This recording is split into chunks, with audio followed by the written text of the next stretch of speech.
With that, we'll see where it goes. For those of you who don't know me, I'm Stacia Deutsch. I was ordained a Reform Rabbi in 1995. Then I worked in congregations in Ohio before a stint back at the Hebrew Union College Seminary, and then we moved here, and my life took a big twist. When I moved to California in 2000, I wanted to write a children's book. I had ideas, a lot of ideas. My friend and I wrote a chapter book together, and by luck and happenstance, Simon & Schuster bought it. And since then, my rabbi days became limited as my life as a children's author took off. So Rabbi Tilton asked me to talk today, and I know she really wanted me to talk about ancestry, I know, and I promise a little bit of that. And if you want me to talk about ancestry again, will you invite me back, Marcia? It's okay. I'll do it again, I promise. Because, as I said, I started to think about this theme of books with the holidays. And it's kind of strange, right? Our liturgy for the holiday is filled with this image of the divine sitting at a desk, deciding who shall live and who shall die. If we had such a book in our hands, would it be sci-fi, horror, mystery, fiction, nonfiction? It's a strange concept, this book of life. So after Rosh Hashanah services last week, I found myself down this internet rabbit hole, which I'm sure we've all delved down 1,000 times. The book of life, better translated as Sefer HaChaim, or Book of the Living, comes from Psalms. Let them be blotted out of the book of the living. Let them not be enrolled among the righteous. Okay. Isaiah also speaks of a list of those written for life in Jerusalem. And in that reference, we find the theme of today. The sinner whose name does not appear is slated to die. Okay, I dug deeper. According to JewishVirtualLibrary.com, the belief in this book of life can be traced to Mesopotamia, where the gods were believed to possess tablets recording the deeds and destiny of humankind.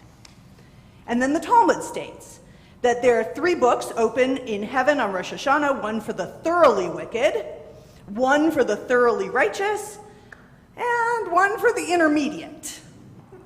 The thoroughly righteous are inscribed in the book of life, the thoroughly wicked in the book of death, while the fate of the intermediate is suspended until today, the Day of Atonement.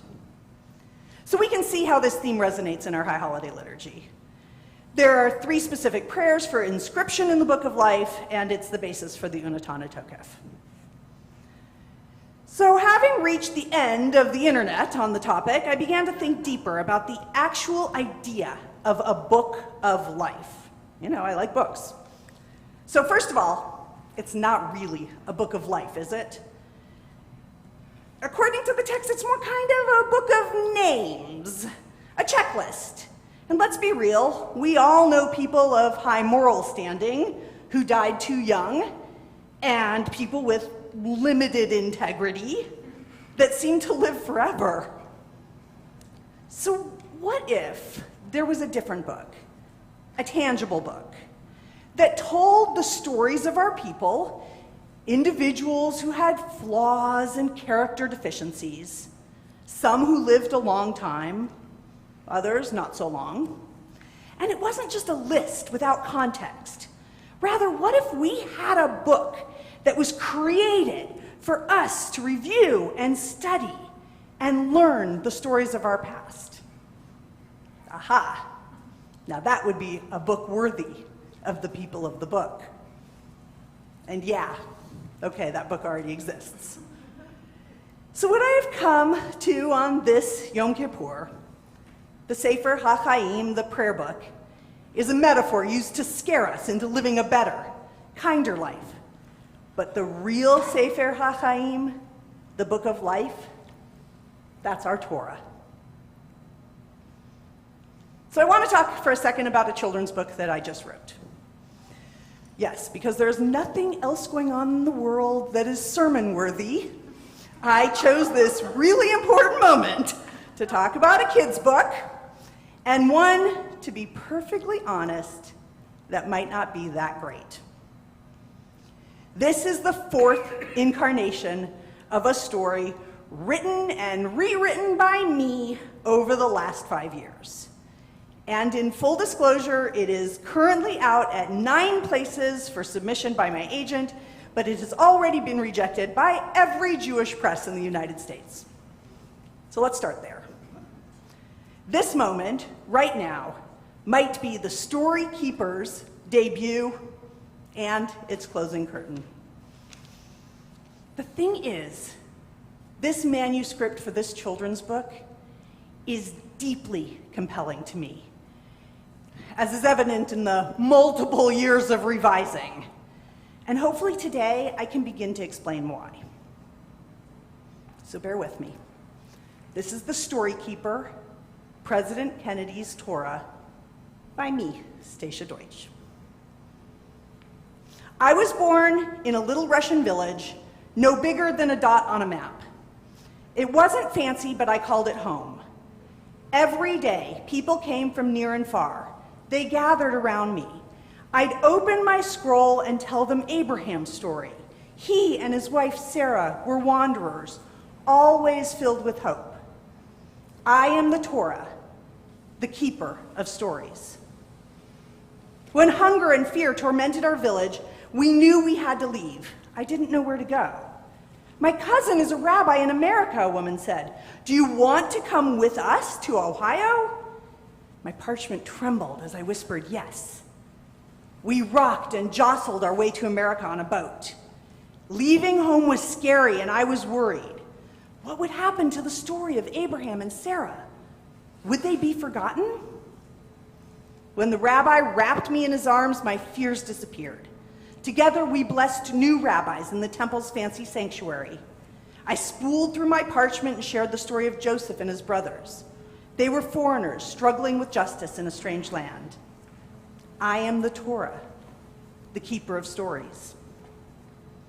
One day, a man came to visit. He cloaked me in my most beautiful cover and said, "It's time to go.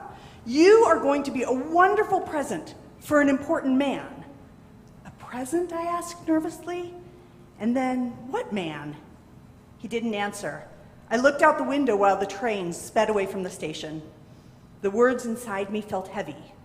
Would the story of Joseph and his brothers be forgotten? We went to Washington, D.C., and then we went to the White House. I was a present for John F. Kennedy, the 35th President of the United States. He welcomed me warmly and asked for inspiration, so I scrolled to my middle and I pointed out Miriam's fearless leadership. I am the Torah, keeper of stories. President Kennedy asked, "Would you like to tell your stories to my friends?" In a firm, strong voice, I said, "Yes." I was President Kennedy's Torah. I stood proud and tall by his side until one day President Kennedy didn't come home. My pages wilted with sorrow. I didn't feel like telling stories anymore. Time passed. On a cold winter morning, loud voices outside my window woke me up. I heard a man say, "We need a Torah." I leaned toward the window and I saw people gathering in the streets. These were the friends of President Kennedy. "I'm here," I called out. "Remember me? I am the keeper of the stories." The man came to me. "We remember." He reached out his hand. That day, I marched side by side with our nation's great leaders. I smiled from the first letter in my scroll to the very last word. We talked about how Moses fought for freedom. I wanted to stand by them, march with them, as long as they needed to march. But that didn't happen. 2 men came and packed me tightly into a cardboard box. I heard the roar of an airplane, then the buzz of a van. "I have a delivery for the museum," I heard one of the men say. I bounced and bumped as I was taken away on a cart with one bad wheel. "Wait," I shouted, "I am the Torah, keeper of stories." No one heard me. It was dark. It was quiet. I was in a storage room alone. Late at night, I recited the stories to myself so I wouldn't forget them, and still my memory was fading. Suddenly, the box opened and sunlight poured in. A scholar examined my parchment. She cleaned my beautiful cover. I began to shake, excited and yet nervous, as she carried me upstairs. People came from far and near. They gathered around me. A little girl raised her hand. "Will you tell us a story?" she asked, and chills went through my rollers. "Long ago, there was a man named Abraham," I began. "His wife was called Sarah." "We already know that story," a young boy said. "Will you tell us your story?" the girl asked. "Really? My story?" I took a deep breath and shouted, "Yes! I was born in a little Russian village, no bigger than a dot on the map. Today, my home is at the John F. Kennedy Presidential Museum and Library in Boston, Massachusetts. I am the Torah, keeper of stories. Do you want to hear a story?" All right, so now that you've heard it, you may have some opinions as to why this manuscript hasn't sold. As I rewrote it here, I felt maybe it's too long, and that's something to consider. But when I went to Boston and saw the actual Torah that had been Isaac Mayer Wise's, the founder of the Reform movement, then gifted to President Kennedy, I am telling you that you have seen this Torah too. It is in classic photos of a march with Martin Luther King Jr., and Abraham Joshua Heschel is in the photo. Some mistake the photo for the March on Selma, but it is not. Still, this photo is iconic. Go down that Google rabbit hole tonight, and you will find it in a second. It was even in a commercial when Reverend Warnock and John Ossoff ran for office in Georgia. What I can tell you today is that every editor that has seen the manuscript had a compelling reason to reject it. But the rejection that I felt was most interesting, and the one that I was most drawn to, was from the editor of Large Press. It was actually the daughter of a rabbi as well, who said that the problem was that the book was about an object. And whereas a lot of children's stories are about objects that can speak, she couldn't wrap her head around an anthropomorphic Torah. Okay, I hate rejection, but I'm comfortable with that reason. The question for me to answer for myself is why I am so obsessed with this particular story, that I have been willing to write it over and over and over again for years. It has been a mystery novel, it has been a time travel adventure, and it has been a biography of those who touched the Torah. But this time, even if it never sells, for me, what I just read here today, this is the way the story was meant to be. A couple of years ago, my husband and I went to a lecture about storytelling in other cultures. And one of the interesting things was the overall thread that a lack of narrative continuity can cause destruction to communal identity. And that storytelling through generations is what holds people together.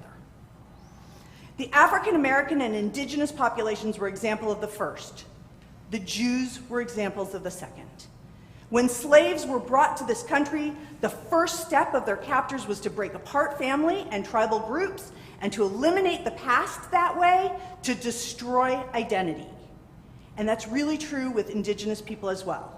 Taking them from lands where fundamental ancestral stories were attached to a tree, to a river, to a mountain, these forced migrations broke apart the connections to the past and destroyed bonds. But in Judaism, we hold the example of how our stories get passed through the ages and hold a community together. Even through exile and return and immigration and settlement over and over and over again, we never stopped retracing our past and adding more to our library. I think of Jewish stories in a couple of different categories. To start, there are the stories we retell, and second, there are the stories that we reenact, and often these overlap. The Torah is filled with stories we retell. Every year, as the clock ticks around the dial, we recount the binding of Isaac, Rebekah at the well, Moses' leadership from Pharaoh's tyrannical regime, Miriam's freedom dance by the sea. We tell these stories of our ancestors as if they lived just a few generations ago, and we are still bound to them. as if we remember these people personally. We talk about our cousins' strengths and weaknesses. We gossip about their quirks, and we rejoice in their successes. These are the stories our families retold generation to generation. And some of these stories we retell, while others we reenact. This very week, we will build our Sukkot, the booths described by the Torah as dwelling places for Jews on their journey to the Promised Land. We will build booths in our yard, we'll decorate them, we'll wave our lulav and our etrog and welcome our biblical ancestors. This story from 1,000 years ago is remembered through physical drama. It's theater. Then there are the places that our retelling and our reenactment overlapped. Passover is a great example, right? Not only do we tell the story of our foreparents leaving Egypt, but we do it by eating what they ate and talking about how life might have been under those oppressive times. We relive the feeling of their slavery, and we discuss the ways that that experience impacts us today in the modern world. We retell, we reenact, and as Jews, we archive. Everywhere we've gone, exiled and forced to relocate, the Jews took our stories with us, and we made sure that no matter what, they didn't disappear. I had a professor in rabbinical school who said every time Jews were forced to move, they took more books with them. And when we weren't writing these books ourselves, we were archiving them, we were putting our own stories safely away for the future. Jewish archiving can mean carrying around our ancient Hebrew books, but also for us as Jews, it turns very personal. This is the genealogy part. With the rise of DNA and websites to build our family tree, I became super interested in archiving, in genealogy. My dad's side was complicated, a lot of Holocaust history, and I followed it as far as I could. But my mom's side gave up a spectacular revelation. On Ancestry.com, I found a cousin I didn't know. Third cousin, once removed, living in Houston, and in his backyard shed, he had a suitcase that he had never opened. It was his aunt's, left to her by her mom, his grandmother, who was the sister of my great-grandmother. I encouraged him to open it, and inside was wild. Photos dating back to the late 1800s, letters in Yiddish from the same period, greeting cards up to when his own grandmother passed away, photos of my own mom, birth announcements, wedding invitations, death notices. The whole family was in a suitcase. But the one thing that was missing was a family tree. So there were bits and pieces of one. But the interesting thing that was there, Bluma, the aunt, had made an index to go with all these old photos. I am not kidding. Hundreds of photos labeled 1A, 2B, and then a piece of paper that had the names of people identifying who they were in the photos. Sure, there were gaps, and there's some photos that weren't identified. I don't know, Aunt Mary with woman, there's some of that. But Aunt Mary is good, and that gets you started somewhere really interesting. This suitcase was a treasure, and through it, we were able to put together the story of a family. And in fact, a lot of people who came from this same shtetl, who came to San Antonio, Texas, looking for new life in the 1890s, settling and then spreading from El Paso, where my early American immigrants were, to small towns all throughout Texas. I wish everyone, everywhere, could find a family suitcase in someone's shed. That is if they want one, of course. My cousin Larry and I began to piece it all together, retelling the stories of our family and healing the rifts that we discovered through branches, through his branch, and mine, and others. I've actually loved that piece of genealogy the best. Sometimes the branches have gotten lost because of time or personality clashes, and I like to think that all these generations later, we get the chance to heal those rifts. I adore my cousin Larry, and I'm grateful every day that he preserved this suitcase. He had the Jewish archive, and I like stories. So we crafted a book. A book my own kids don't really care much about, but the archive is there, and now it's in book form. And when they are ready, they'll have it. This is what we do. This is what Jews do. We retell, we reenact, we archive. So here we stand on Yom Kippur, a time when we are told the heaviest book of them all is being written, the book of who will live and who will die. On Rosh Hashanah it is inscribed, and on Yom Kippur it is sealed. Okay, that is super scary. But if telling our stories is a way to preserve peoplehood, then a list of names that we recite without context is not the end. Rather, it is where we should start. We have a big job before us because it cannot be left to chance or fate or a column in a ledger. We are responsible. On this Yom Kippur, we have to ask what the Book of Living, this Sefer HaChaim, what does it mean to each of us? We are here at the entrance of Yizkor, the memorial service, and we say, whose names do we recite? And more, what do we remember about them? Did we archive? Is there something that we can reenact? What, if anything, will we retell?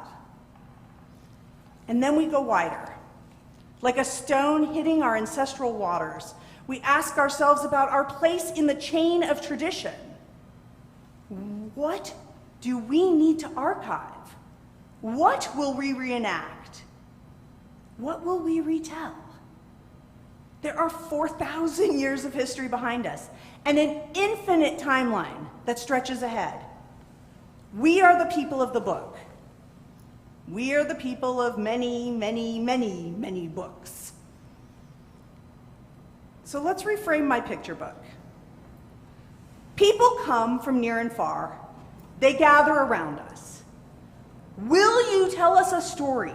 They request. Long ago, there was a man named Abraham, we begin, and his wife was called Sarah. We already know that story, a young boy will say. Will you tell us your story? We are the story keepers. So before this holiday season ends, let us be sure to ask one another, do you want to hear a story?